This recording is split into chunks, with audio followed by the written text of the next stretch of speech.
Kampus Merdeka programnya studi independen. Kok mahasiswa kayak gini-gini aja? Kalau kita nggak berkembang, berpikir jauh, Ah. cuma kayak belajar di kelas, pulang, wes. Mahasiswa bicara. Apa sih katanya mahasiswa? Assalamualaikum warahmatullahi wabarakatuh. Hai sahabat mahasiswa, kembali lagi di Mahasiswa Bicara. Apa sih kata mahasiswa? Nah, kalau di video sebelumnya kita sudah bahas tentang kampus Merdeka dengan salah satu dosen di Unuja yang kebetulan juga membimbing jalannya kampus Merdeka ini. Nah, sekarang kita kedatangan tamu istimewa yaitu mahasiswa yang berhasil lolos di bench 2 di kampus Merdeka, tepatnya di program apa mas programnya? Kampus Merdeka programnya studi independen. Studi independen. Nah, sebelumnya kenalan dulu dong. Mungkin teman-teman mahasiswa kan masih belum tahu nih sama masnya. Ayo, perkenalkan, nama saya Lukman Hakim. Oke. Saya menempuh di sekarang masih semester 7 dan ikut program Kampus Merdeka dan juga magang di IPOMI. Oke. Berarti Mas Lukman ya, dipanggilnya Mas Lukman. Mas Lukman ini ikut 2 program sekaligus. Oke. Studi independen dan magang juga.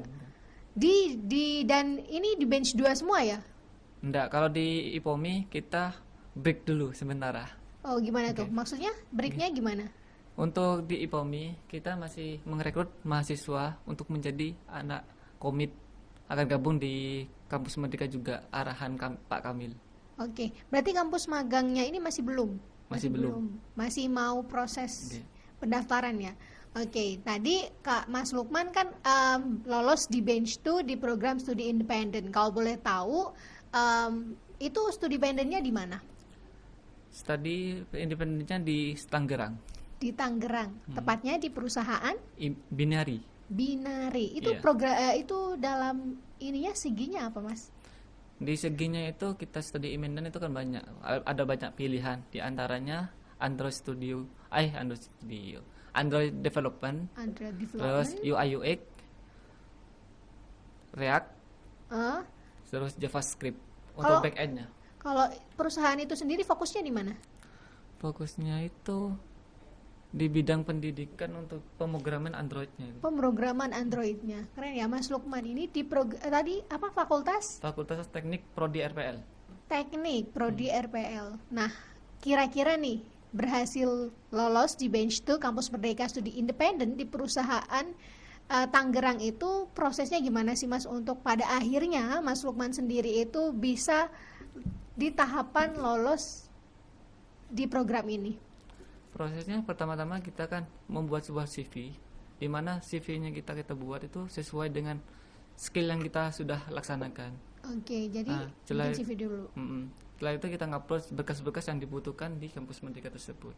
Oke. Ketika sudah pengajuan berkas itu sudah terkumpul, jadi kita tunggu informasi pesan masuk yang akan dikirim melewati email kita. Kalau umpamanya lolos, pesan itu akan masuk di email kita. Nanti ada tawaran. Oke. Tahap selanjutnya itu kita mengikuti tes. Tesnya itu biasanya meliputi apa aja, Mas? Meliputi tes itu tentang matematika dasar, di mana di matematika dasar itu kita kayak masalah-masalah kayak seperti SD itulah untuk matematikanya. Jadi kita kayak ada percabangan 1 2 itu tentang program yang kita akan bahas di situ. Oh, jadi itu tesnya tes tulis, tes gimana? Tes kayak abesian itu sih. Oke, multiple choice gitu ya. Selanjutnya ada tes lanjutan nggak? Kalau di program yang saya terima ini, ketika sudah tes tulis sudah selesai, tes logiknya, kita lanjut ke tes berikutnya, yaitu kita penjumlahan tentang logika. Logika. Iya. Logika itu kayak penjumlahan dasar lah. Oke. Jadi secara cepat tapi waktunya itu gak begitu lama. Tapi Jadi online juga ya, Mas? online juga. Online juga. Mm. Selanjutnya ada kayak wawancara nggak? Kalau studi independen sementara ini nggak ada ya. Nggak ada Cuma tahapan lihat wawancara. tes itu aja. Jadi tes itu saja. Oke, jadi motivasi sampean ikut studi independen itu apa sih? Kok mau? Kan biasanya nih para mahasiswa ya tahu sendiri banyak lah rata-rata kita yang kuliah pulang, kuliah rapat ya sekedar seperti itu. Nah, kenapa sih sampean ini berbeda? Maksudnya motivasinya apa untuk ikut studi independen itu? Studi independen ini, kenapa saya mengambil studi independen? Nah, motivasi saya itu cuma pengen mengasah ilmu yang saya sudah dapat dari kampus, walaupun nggak di dalam kelas. Kita bisa mengambil itu autodidak atau kita belajar sendiri. Jadi kita pengen menambah skill kita supaya apa? Kita tidak pengen belajar di situ-situ aja. Kita pengen berkembang. Soalnya sesuai dengan pengembangan zaman sekarang ini kan ada pengembangan ini. Kita harus mengikuti itu. Oke, jadi lebih pengen berproses dan mengembangkan skillnya sampean ya. Nah, berarti tempat studi independen ini menjadi tempat sampean mengimplementasi ilmu yang didapatkan dari kampus. Oke, luar biasa. Nah, kalau semisal studi independen ini kira-kira banyak nggak saingannya? Lumayan banyak sih. Lumayan Bukan banyak lagi. Oke.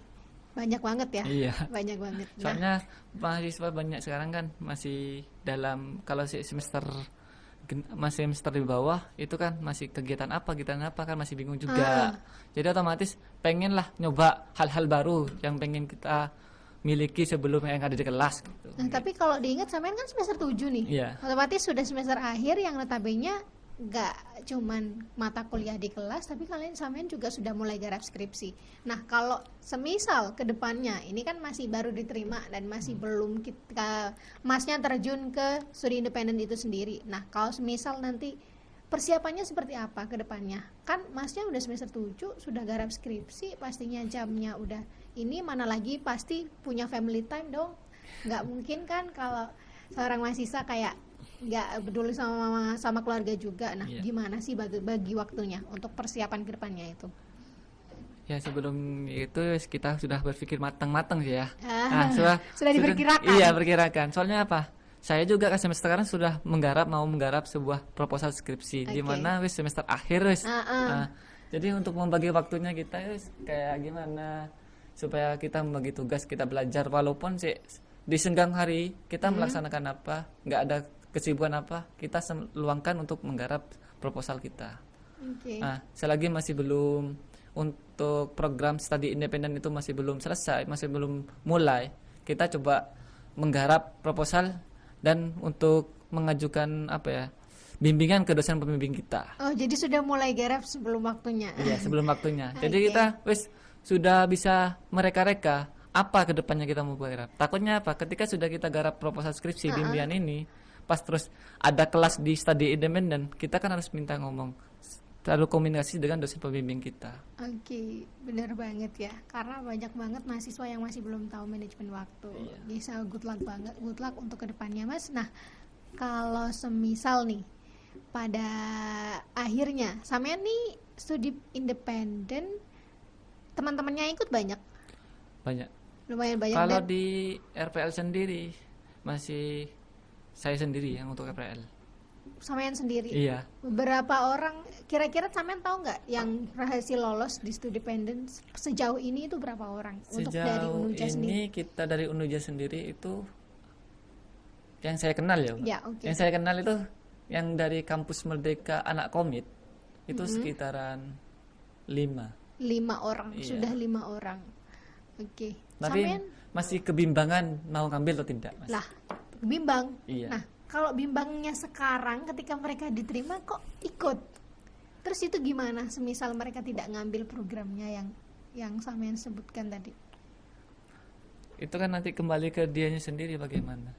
Tapi itu tidak berpengaruh kepada kuota untuk masuk ini. Nggak berpengaruh. Nanti kan ketika sudah ada dia nggak mau ngambil, itu kan ada batasnya. Ada batas untuk pengambilan dalam jangka 3 hari. Kalau umpamanya 3 hari dia nggak ngambil, otomatis dia akan tidak mengambil itu.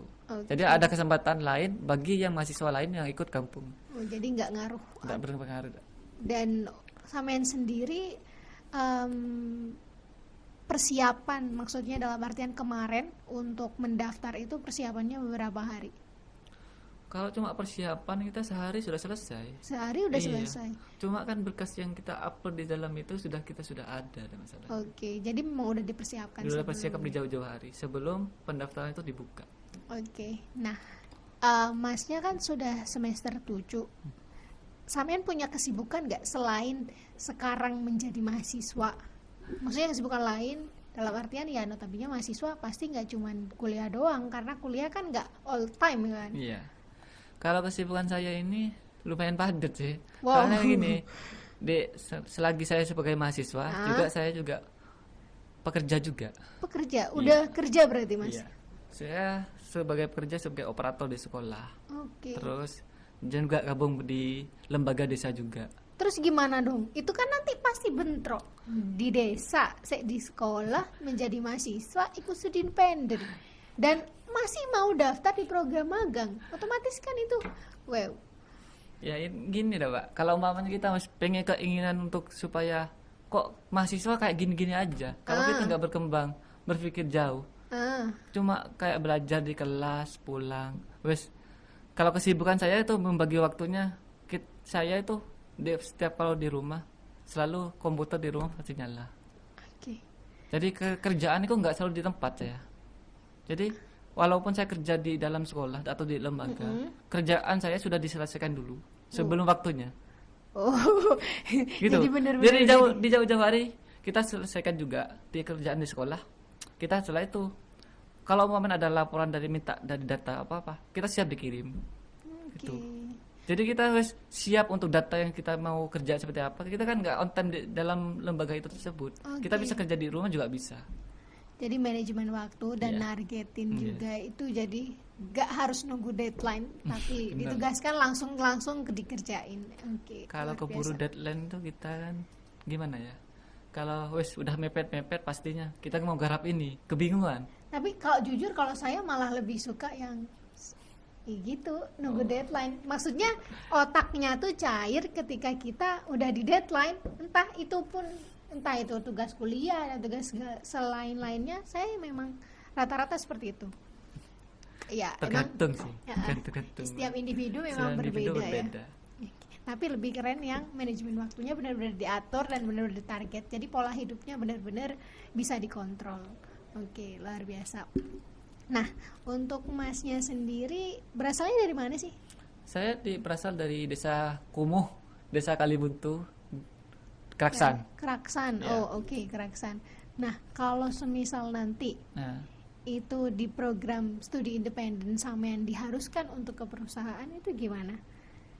Kan otomatis kan nanti ketika sudah studi independen, sebelum kita memulai melangkah berlanjut, kita kan lihat rincian kegiatannya apa aja di sana. Oh, jadi udah tahu, Sudah tahu. Itu online semua. Online. Semuanya Iya. online. Oke, jadi enak ya. Iya, enak. Jadi kalau umpamanya kita kan kemarin kan ada magang, ada studi independen, terus ada lagi kampus mengajar. Nah, itu kan otomatis kan kita pilih-pilih juga. Kalau umpamanya kita offline, kita mikir-mikir juga. Soalnya apa? Kita masih garap proposal, setuju juga kan? Nah, lah itu pas mau ngambil magang, ya nggak bisa dah. Soalnya membagi waktunya juga sulit. Soalnya kalau magangnya itu jauh-jauh. Okay. Untuk program studi independen sendiri itu waktunya berapa bulan? 5 bulan. 5 bulan. Dari bulan Februari tanggal 14 sampai tanggal 22 Juli. Juli, kalau Iya. nggak salah itu sebulan sebelum jadwal wisuda. Itu kalau selesai Kalau selesai. laporannya.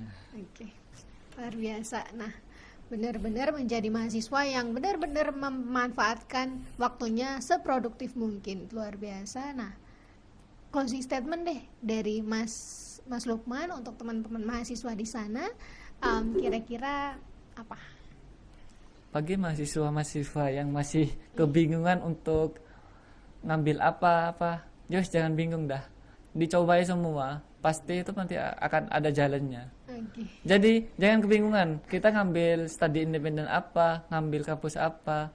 Yang penting kita sudah mengikuti dalam hati kita sendiri apa yang kita ingin ke keberlanjutan selanjutnya. Oke, jadi ambillah semua peluang yang bisa diambil ya. Iya. Oke, nah teman-teman mahasiswa, semoga di video kali ini bisa memberi inspirasi untuk teman-teman dan memotivasi teman-teman untuk lebih giat lagi untuk bisa ikut program Kampus Merdeka, karena selain juga uang saku ya Mas, uang saku yang begitu menggiurkan, kalian juga pasti dapat pengalaman yang tak kalah menyenangkan, menarik pasti, dan bisa mengembangkan teman-teman secara tidak langsung. Oke, terima kasih Mas untuk waktunya sudah mau ngobrol di podcast kita kali ini. Oke, sekian podcast kita pada kali ini di Mahasiswa Bicara. Apa sih kata mahasiswa? Wassalamualaikum warahmatullahi wabarakatuh. Waalaikumsalam.